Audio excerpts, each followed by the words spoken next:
Hi everyone, thanks for stopping by Pete's Garage. This video we're going to talk about buying parts for new cars, and we're going to change a turn signal indicator on a 2020 Jeep Renegade.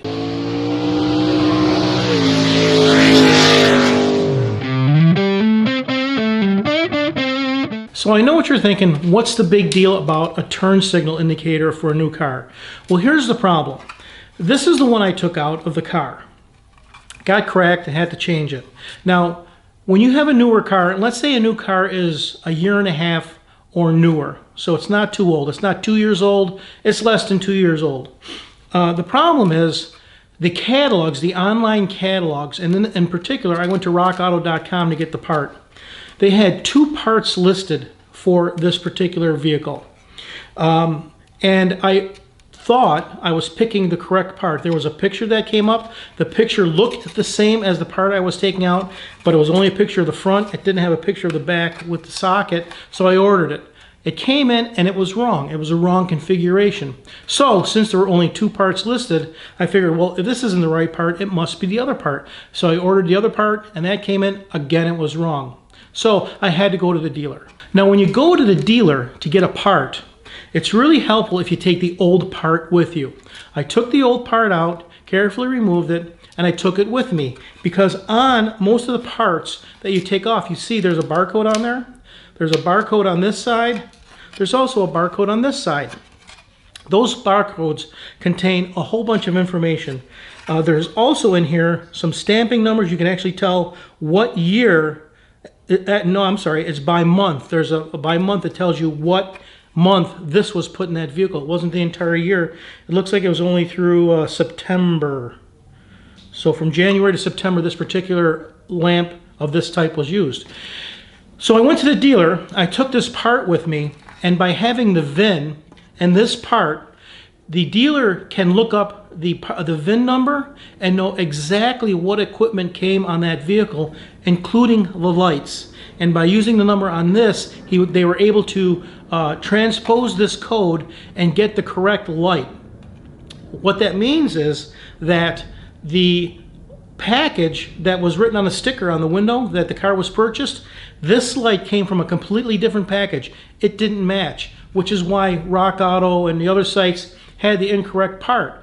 So the reason I say new car, a year and a half or newer, it takes a while for those catalogs to be filled up and be more and more accurate.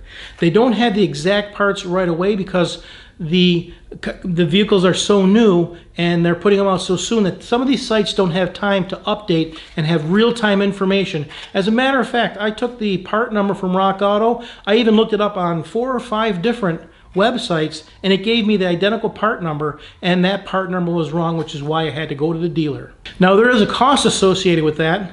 The first part I bought from Rock Auto was like $111.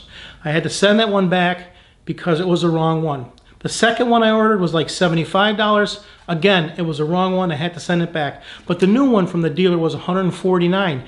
That was the only place I could get it, so I had to buy it from a dealer, unfortunately, and that's the way it works. So let's talk about removing these parts, how to make it a little easier for you, and then we'll put the new one in. Now, it's always easier to get to these panels and change these lights and lamps if you remove the tire first. But if you don't have the ability to remove the tire, don't worry about it. All you have to do is turn the steering wheel all the way to the left and you'll have access to this panel. Now, when you take out these screws, they look like Phillip heads, and you can unscrew them, and sometimes they will. But if they push back in, all you have to do is turn it just a little bit, and while you're turning it, put a screwdriver behind there and pry it out, and you'll get some of the threads to engage. And once you get it all the way pulled to the end where it won't unthread anymore, or you feel like you have it to the end, all you have to do is pull on it like this, pull on that, and the clip will come right out. Now, when you pull out the access door and we look inside, you can see that's the fog lamp on the bottom. You have to unhook that and take the fog lamp out, or else you won't be able to fit up into this opening the turn signal indicator.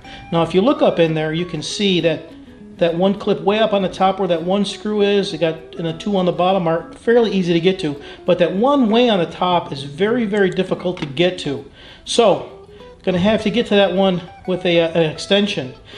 These are the 3 screws that come out. They're Torx 10. And then I'm going to slide the new one in there.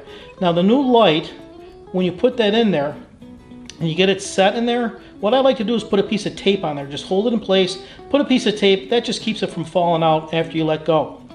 Now, you got to take these screws and you got to reach way inside to try and feel where they go and hand start them. And it can be very difficult, it requires a lot of patience. So if you have to use an extension, it's way up on top there, that one way above the top. The ones on the bottom aren't too bad, but that one on the top, you just simply can't get to it by hand. So you put it on an extension. And if you have a Torx extension on a driver, on an extension, you put a magnet on there. And if you put a magnet, a real strong magnet on there, it'll hold it on to the fastener, just like a screwdriver. If you have a Torx fastener, it falls off and you have to use it to put the screw in, you put the magnet on the screw extension on a screwdriver, and then that'll make it magnetic and hold it in place so you can start the screw.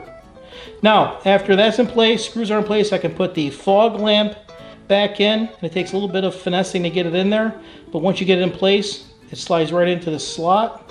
Just put those screws in, and after you get the screws in, put the cover plate back on, and the two fasteners, you just push them in and push them to click them in, and you get those both in and the job is done. So getting parts for new cars isn't as easy as you would think.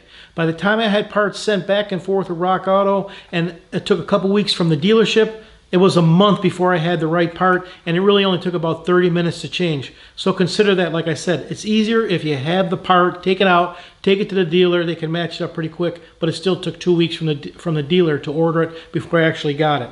So, don't forget, coming up, we'll have the members section of Pete's Garage open up.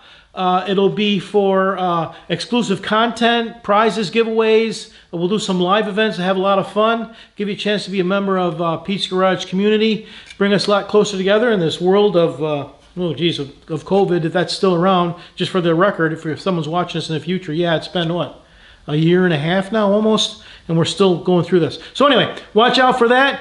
Members only section, and as always, thanks for stopping by Pete's Garage.